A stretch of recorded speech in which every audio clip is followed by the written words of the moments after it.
നിയമസഭാ തെരഞ്ഞെടുപ്പിൽ തൃശൂരിൽ CPM സ്ഥാനാർത്ഥികളുടെ അന്തിമ പട്ടിക തയ്യാറായി. മണലൂരിൽ മുൻ മന്ത്രി സി രവീന്ദ്രനാഥ് മത്സരിക്കും. കുന്നംകുളത്ത് സിറ്റിംഗ് MLA AC മൊയ്തീൻ മൂന്നാമതും മത്സരിക്കാൻ തീരുമാനം. ടേം വ്യവസ്ഥകൾ മറികടന്ന് മൊയ്തീൻ മത്സരിക്കുന്നത് 5ാം തവണയാണ്. മറ്റു മണ്ഡലങ്ങളിൽ സിറ്റിംഗ് MLA മാർ തുടരാനും തീരുമാനം. ലെവിൻ കെ വിജയൻ ചേരുകയാണ് കൂടുതൽ വിവരങ്ങളുമായി. ലെവിൻ, എന്തായാലും പ്രധാന നേതാക്കളെ തന്നെ ഇറക്കി നിലവിൽ വളരെ ശക്തമായ സാന്നിധ്യമായ ഈ തൃശൂരിൽ അതേ ശക്തി നിലനിർത്തുക എന്നത് തന്നെയാണ് CPM-ന്റെ ലക്ഷ്യം. എന്തായാലും AC മൊയ്തീൻ തുടർച്ചയായി മൂന്നാമത്തെ തവണയും കുന്നംകുളത്ത് നിന്ന് മത്സരിക്കും. രുചിഷ, അല്പസമയങ്ങൾക്ക് മുൻപാണ് തൃശൂർ CPM ജില്ലാ കമ്മിറ്റി യോഗം പൂർത്തിയായത്. സംസ്ഥാന സെക്രട്ടേറിയറ്റിലും സംസ്ഥാന കമ്മിറ്റിയിലും എടുത്ത തീരുമാനങ്ങൾ റിപ്പോർട്ട് ചെയ്യുകയായിരുന്നു ജില്ലാ കമ്മിറ്റി യോഗത്തിൽ.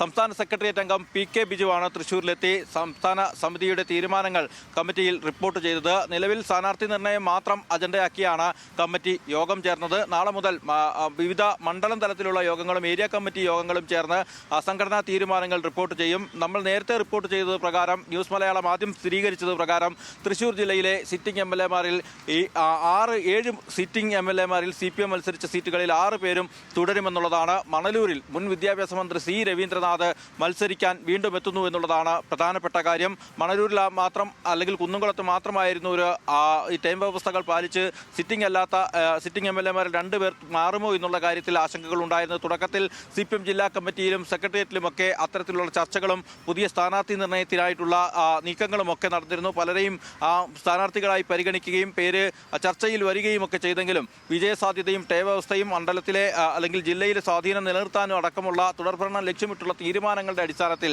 AC മൊയ്തീനും സി രവീന്ദ്രനാഥും മത്സരിക്കാൻ തീരുമാനിക്കുകയായിരുന്നു. അതേ തുടർന്നാണ് സംസ്ഥാന സമിതി അടക്കം ഈ കാര്യങ്ങൾ സംസ്ഥാന കമ്മിറ്റിയിലടക്കം സംസ്ഥാന സെക്രട്ടേറിയറ്റിലടക്കം ഈ കാര്യങ്ങൾ വിശദമായ ചർച്ച നടത്തി തീരുമാനം നടപ്പിലാക്കിയിരിക്കുന്നത്. ഇനി ഔദ്യോഗികമായി CPM-ന്റെ സംസ്ഥാന സെക്രട്ടേറിയറ്റ് യോഗം അടുത്ത ദിവസങ്ങളിൽ ചേരുന്ന യോഗത്തിലായിരിക്കും ഔദ്യോഗിക സ്ഥാനാർത്ഥി പ്രഖ്യാപനം ഉണ്ടാകുക.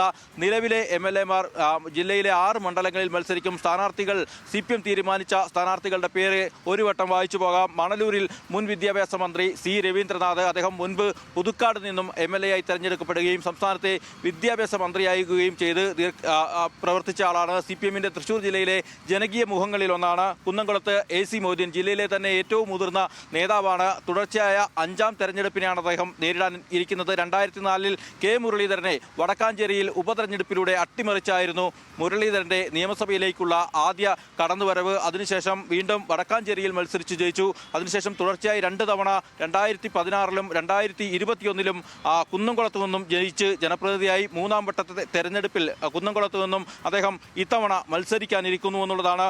ഗുരുവായൂർ MLA NK അക്ബറിനെ തന്നെയാണ് വീണ്ടും ഗുരുവായൂരിൽ 2ാമത്തെ പോരാട്ടത്തിനായി നിശ്ചയിച്ചിരിക്കുന്നത്. ഗുരുവായൂർ മുൻ ഏരിയ സെക്രട്ടറിയും അതോടൊപ്പം തന്നെ നഗരസഭാ ചെയർമാനുമായിരുന്നു. വടക്കാഞ്ചേരിയിൽ സേവ്യർ ചിറ്റലപ്പള്ളി DYFI-യിലൂടെയും SFI-യിലൂടെയും വളർന്നു വന്ന നേതാവാണ്. നിലവിൽ CPM-ന്റെ ജില്ലാ സെക്രട്ടേറിയറ്റ് അംഗമാണ്. അദ്ദേഹം 2ാം വട്ടവും വടക്കാഞ്ചേരിയിൽ ജനവിധി തേടുന്നു.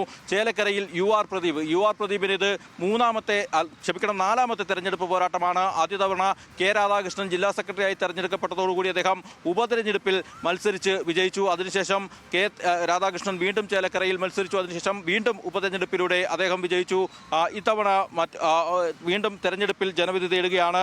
ഇരിങ്ങാലക്കുടയിൽ പ്രൊഫസർ R ബിന്ദു നിലവിലെ ഉന്നത വിദ്യാഭ്യാസ മന്ത്രി 2ാം വട്ടമാണ് പോരാട്ടത്തിന് ഇറങ്ങുന്നത്. നേരത്തെ 3000-ൽ പരം വോട്ടുകൾക്കാണ് തോമസ് ഉണ്ണിയാടനെ പരാജയപ്പെടുത്തി ഇരിങ്ങാലക്കുട എന്ന ഇടതുപക്ഷത്തിന് ഒരു കാലത്ത് അന്യമായിരുന്ന മണ്ഡലം CPM-ലൂടെ തിരികെ പിടിക്കാൻ R ബിന്ദുവിനായത്. വീണ്ടും പോരാട്ടത്തിനിറങ്ങുന്നു R Bindu. Puthukkad MLA KK രാമചന്ദ്രനാണ് വീണ്ടും പുതുക്കാട് നിന്നും ജനവിധി തേടുക. CPM-ന്റെ ജില്ലാ സെക്രട്ടേറിയറ്റ് അംഗമാണ്. ഏതായാലും CPM-ന്റെ സ്ഥാനാർത്ഥി ചിത്രം ജില്ലയിൽ വ്യക്തമായിരിക്കുകയാണ്. ഇന്ന് CPI-യുടെ മണ്ഡലം കമ്മിറ്റി യോഗങ്ങൾ ചേർന്ന് നിർദ്ദേശങ്ങൾ സ്വീകരിക്കുകയാണ് CPI ജില്ലാ കമ്മിറ്റിയിൽ. അതിനുശേഷം CPI-യുടെ ജില്ലാ സമിതിയിൽ എന്തായാലും വലിയ ശക്തി കേന്ദ്രമാണ് CPM-ന് നിലവിൽ തന്നെ ഈ തൃശൂർ ജില്ല. കാരണം 13 സീറ്റിൽ 12 സീറ്റും കയ്യിലുള്ള സ്ഥലമാണ്. ചാലക്കുടി കൂടി പിടിക്കാനുള്ള ലക്ഷ്യത്തോടെയാണ് ഇത്തവണ തെരഞ്ഞെടുപ്പ് പ്രചാരണം നടത്തുന്നത്. എന്തായാലും CPM-ന്റെ കരുത്തുറ്റ നേതാക്കളെല്ലാം തന്നെ ഇത്തവണ തെരഞ്ഞെടുപ്പ് ഗോതയിൽ ഉണ്ടാകും. മറ്റു വാർത്തകൾ കൂടി